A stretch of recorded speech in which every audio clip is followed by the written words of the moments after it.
Welcome back, listeners. Today we're going deep into, well, the kind of books you keep under lock and key, right? The ones with a reputation. Ah, yes, those books. The ones whispered about, the ones people say hold, well, dangerous secrets. Yeah, dangerous secrets. We're not talking about your average airport bookstore bestsellers here. This is different. This is episode 165, and we're diving into, well, a book that's got that aura about it. A New Model of the Universe by P.D. Ouspensky. Ouspensky. A thinker who, well, he really gets under your skin. He makes you question everything you think you know about reality itself.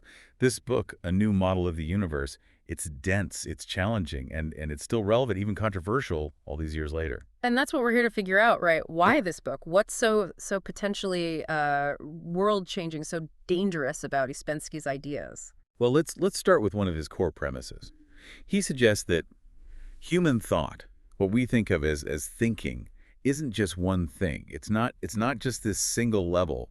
There are levels to it. And the level we're usually operating on, well, it's not the highest, not even close. He calls it higher mind. Okay, higher mind. So it's not just like being super smart, right? Like Right. having a high IQ or something. Right. It's not about just, being good at crossword puzzles or memorizing facts. Yeah. Ouspensky is talking about something else entirely. Hmm. He points to things like, well, the Gospels, for example, the ancient wisdom in the Upanishads, the Mahabharata, even the Sphinx, these incredible creations. And he suggests that they might not just be products of even genius-level ordinary human thought. Like they come from somewhere else, from this higher mind. I mean, how do we even begin to wrap our heads around that? That's the challenge Ouspensky lays out.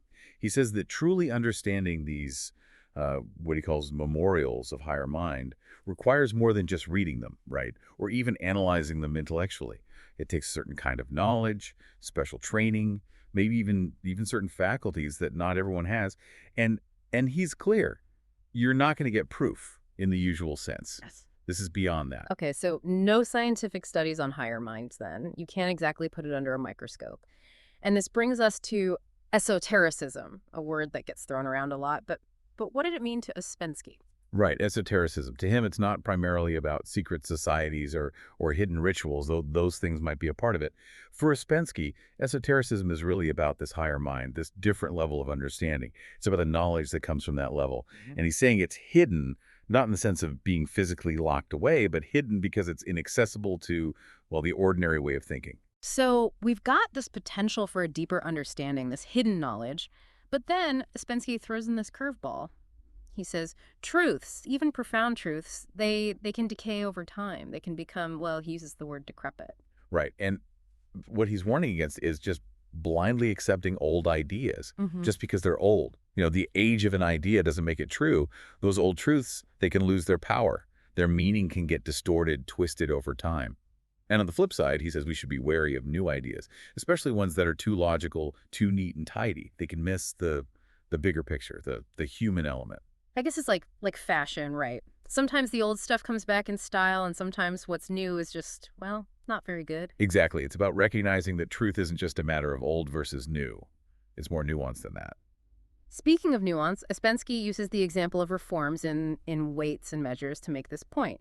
Seems like an odd choice, but he says there's a difference between uh, psychological thinking and purely logical thinking. He uses that example to show how these old systems like weights and measures, they developed organically. They were based on human experience, on intuition, on how people actually interacted with the world. And then these logical reforms came along, trying to make things more, well, mathematically precise. But those reforms sometimes missed the point. They ignored the human element. So sometimes the old messy way of doing things actually has a deeper logic to it, a hidden wisdom. That's what Ouspensky is suggesting. That logic isn't always the whole story. Now, Ouspensky keeps coming back to this idea of hidden knowledge, like there's this whole other level of understanding that we're just missing out on. And he makes this really interesting comparison. He says humanity is like the people in fairy tales who get granted wishes, but they don't know what to wish for. They're surrounded by this potential, this magic, but they lack the understanding to use it wisely. They just waste their wishes on silly things. And that's how Ouspensky sees Yeah. us, right? We're surrounded by this hidden knowledge, this potential for something more, but we're not equipped to recognize it, to grasp it, to use it. And he uses all these myths and legends to illustrate this point, right? Like the quest for the golden fleece, the story of Aladdin's lamp, the philosopher's stone, all these stories, they're not just stories, they're symbolic. They're pointing towards something deeper. And he argues that ultimately there are only two fundamental ways of seeing the world. Either you believe there's this hidden treasure, this key to unlocking everything, or you believe there isn't, and everything is either obvious or completely unknowable. Okay, so either there's a secret to the universe or there's not. Those are our options. Those are the two poles, according to Ouspensky. Now, when we talk about hidden knowledge, the words magic and occultism often come up. But Ouspensky seems to have a very different view of those concepts, doesn't he? Yeah, he's not talking about, stage magic or anything like that. He's talking about, well, a different kind of knowledge. He says magic and occultism, they're based on senses and ways of thinking that are beyond our normal everyday experience. Oh, it's not about like casting spells and making things disappear. Not in the way we usually think of it. No, it's more about perceiving and interacting with reality in a fundamentally different way. He says we're limited by our five senses, by our logic, by our ordinary ways of knowing. And he's saying there's more out there, a whole other way of understanding things.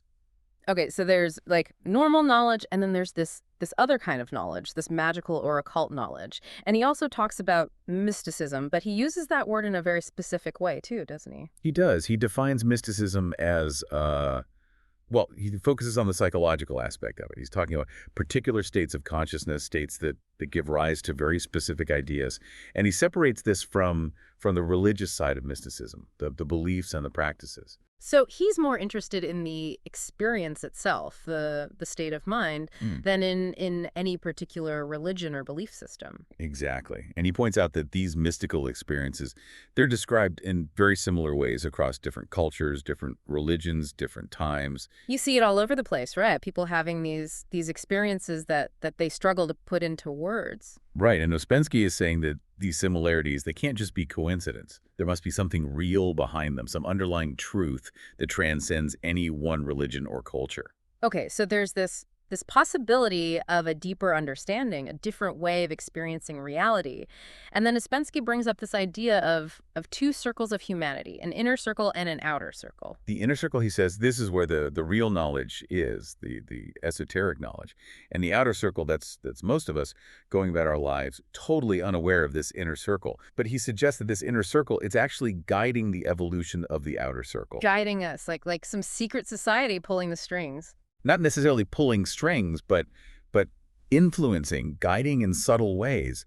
He's saying there's this hidden level of influence, a deeper current shaping the course of human events. Okay, well, that's a pretty wild idea. And if they have all this knowledge, why not just share it with the rest of us? Why stay hidden? Ouspensky says it's not about keeping secrets, not in the usual sense. It's more about, well, he says you can't just force this kind of knowledge on people. It has to be sought out. It has to be earned. Like you have to be ready for it. You have to prove yourself worthy. Something like that. And he also talks about how even within, say, religion, there are different levels of understanding. Some people are just going through the motions, the rituals. And others, they've achieved a much deeper, more profound understanding. And those different levels are not always visible from the outside. Right. It's like an iceberg, most of it hidden beneath the surface. This brings us to another big idea from Ouspensky. He challenges the traditional view of evolution, the idea of constant progress. He says that our ideas, our institutions, they may not be the result of progress, but actually a degeneration of something that was once, well, more pure, more complete. Right. He says we like to think of ourselves as the pinnacle of evolution, the most advanced beings ever. But what if we're not? What if we've lost something along the way? I mean, that's a pretty humbling thought, to think that maybe we're not as smart as we think we are. Ouspensky says we're blinded by our own arrogance. He suggests that there might have been civilizations in the past that were in some ways more advanced than us. And he talks about how civilizations go through these cycles, these periods of rise and fall. Like empires that crumble. Right. Exactly. He says that things like government, religion, science, art, they can all degenerate over time. They can become corrupted. They can lose their original purpose. And he sees this as a kind of recurring pattern throughout history. Civilizations rise, they reach a peak, and then they decline. Okay, so history doesn't always move in a straight line, always upwards. It can go backwards too. It can circle back on itself. And Ouspensky, he also delves into some pretty interesting scientific ideas. He talks about the strange jumps in evolution, the things that didn't quite fit with the traditional view of slow, gradual change. Yeah, he's talking about the gaps in the fossil record, the sudden appearances of new species, things that Darwin's theory of gradual evolution struggled to explain. And he comes up with this rather unique analogy, this idea of a great laboratory. Right, he uses that analogy to explain the creation of humanity. Hmm. He suggests that, well, maybe animals are the byproducts of this grand experiment, the leftover bits, the failed attempts on the way to creating, well, us. So we're not just descended from apes. We're something else entirely. Ouspensky says that animals aren't necessarily our direct ancestors. He says they might be more like our cousins, embodying certain fixed qualities that were once present in past human races. Mm. But the key difference, he says, is that humans, we have the capacity for change, for adaptation, in a way that animals don't. And then there's his interpretation of the story of Adam and Eve. He didn't see it as a literal historical event, but as a symbolic representation of something much bigger. Right. He sees the Garden of Eden as this state of primordial harmony, a state that the first human culture achieved. And the fall, well, that represents the moment when humanity tried to separate itself from higher guidance, from the source. Like we wanted to go it alone, Oh, to make our own rules. exactly. And he says this is a mistake that every culture in its own way tends to repeat. We try to become independent, to rely on our own limited understanding, and that's when things start to go wrong. So the fall is not just a one-time event. It's something that happens again and again. It's a recurring pattern, according to Ouspensky. And he has this rather bleak view of humanity as a whole. He talks about human aggregates, these masses of people who are driven by unconscious forces. Right. He compares these human aggregates to plants in a way. They're these large, slow-moving entities that operate on a very basic level, driven by instincts and unconscious desires. And he says that individuals were kind of trapped within these aggregates, these masses. We're constantly battling against their inertia, their lack of awareness. It's like we're swimming upstream trying to reach something higher. That's a good analogy. And in the midst of all this, Ouspensky offers us this tool, this method for navigating this complex reality. He calls it the psychological method. The psychological method is about turning our attention inwards, about becoming aware of our own minds, our own thought processes. So it's like mindfulness, but more focused on understanding how our minds work. Right. It's about recognizing that our perception of reality is shaped by our own minds, by our own limitations. And it's about challenging those limitations, about pushing beyond them. He says this method can help us to see things more clearly, to understand the world in a deeper way. Okay, so we need to question our assumptions to be more aware of how our minds work. And then he talks about these invisible worlds, these realms of religion, philosophy, science. He says they all have something in common, don't they? He does. He says that these invisible worlds, they're all ultimately incomprehensible to our ordinary way of thinking. And yet they're also the source of everything we see in the visible world. So they're both beyond us and fundamental to our understanding of reality. Exactly. And he says we need to expand our conception of the world, to go beyond our five senses. He even talks about the fourth dimension and multidimensional space. Right. He's not just throwing around, science fiction terms here. He's saying that these concepts might actually be real, that there might be more to reality than we can see or even imagine. Okay, so reality might be a lot weirder than we think. And he also mentions these exercises developed by Charles Hinton. These were exercises designed to help people visualize objects in a different way. Right. Hinton's theory was that if you could train your mind to see objects from all sides simultaneously, to kind of transcend the limitations of your normal perspective, then maybe you could achieve a higher state of consciousness. So it's about changing how we see the world, literally. In a way, yes. And to illustrate this, Ouspensky uses this classic analogy, this idea of a creature that lives in a two-dimensional world, a flat plane. Right. This creature, it can only move forwards, backwards, left, right. It can't perceive up or down. And so when a sphere passes through its world, it just sees a circle that appears, changes size, and then disappears. It would have no concept of of the sphere as a whole, right? It could only see a tiny slice of it at any given time. Exactly. And Ouspensky says that we're like that creature in some ways. We're limited by our three-dimensional perception. And he suggests that things like the psychic phenomena, they might actually belong to a higher dimension, a dimension that we can't fully perceive. So the fourth dimension isn't just like time. It could be something else entirely. Ouspensky is definitely open to that possibility. And he uses another analogy too, this idea of a square that expands outwards with points connected by lines. And he uses this to illustrate, well, how things grow, how they develop. Right. He shows how if you constrain one point on the square, it affects all the other points. It creates a new pattern, a new shape. And he relates this to living organisms, to how they grow and develop over time. So it's like there's this underlying interconnectedness to everything, this web of One relationships. way to put it. Then there's his discussion of spiritus mundi, this idea of a fundamental substance that underlies everything. And he makes distinction between older ideas about astrolight and more modern ideas about astral matter. Right. The older idea, the idea astrolight, that was more of a principle, a condition of existence. It wasn't a material thing. But later on, the theosophists, they started talking about astral matter, which they believed was a real substance that could be perceived, could even be interacted with. So it went from being an abstract concept to something more concrete, something more physical. Exactly. And finally, we get to this idea of the Superman, this figure that's appeared in myths and legends throughout history. Ouspensky has a very specific take on this, doesn't he? He does. He distinguishes between what he calls the naive view of the Superman, the idea that it's just, a more evolved human, someone who's bigger, stronger, smarter. And he contrasts that with his own view, which is that the Superman is something else entirely. So it's not just about being better at the things we already do. No, it's about a fundamental transformation.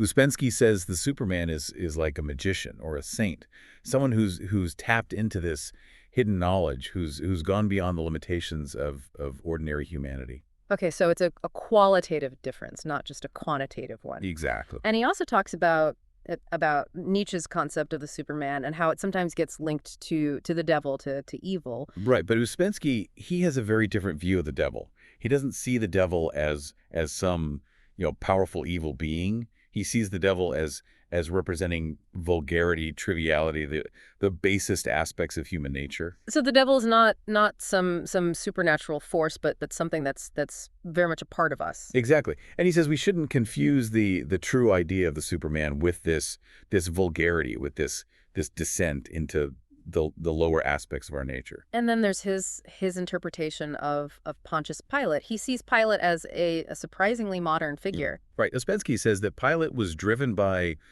political expediency, by the desire to maintain order, to keep things running smoothly. He was a pragmatist, a relativist. So not exactly a man of principle. Not in the moral sense, no. And in the last part of the book, Ouspensky gets into this really fascinating discussion of time and how our perception of time is limited. He suggests that each moment contains, well, an infinite number of possibilities. Right. He's saying that time is not just this linear thing, this straight line from past to present to future. It's much more complex than that. Each moment is like a crossroads with infinite paths branching out. And we're only able to see one of those paths. That's our limitation, as Ouspensky says. So the future is not fixed. It's constantly in flux. That's his suggestion. And he ties this back to the idea of the Superman, to the idea of inner transformation. Right. He says that if infinity is within us, if it's a part of our very being, then the future, the Superman, it's all within us too. It's something we can discover, something we can achieve through inner work, through self-transformation. So it's not about waiting for the Superman to arrive from somewhere else. It's about becoming the Superman ourselves. That's Ouspensky's challenge to us. So we've covered a lot of ground here. We've talked about different levels of mind, about hidden knowledge, about the cyclical nature of civilizations, about the limitations of our perception, about the possibility of becoming something more. It's a lot to wrap your head around. It is. Ouspensky's work is dense, it's challenging, it's provocative, But it's also, I think, incredibly rewarding. It forces us to question our assumptions, to look at the world in a new way. And that's really what this deep dive is all about, right? It's about exploring these challenging ideas, these books that push us to think differently. And we encourage you, our listeners, to go out and explore these ideas for yourselves. Read Ouspensky, read the other authors we've discussed. Don't be afraid to challenge your own beliefs, to look beyond the surface of things. There's a whole world of knowledge out there waiting to be discovered. So thank you for joining us on this deep dive into a new model of the universe. And until next time, keep searching.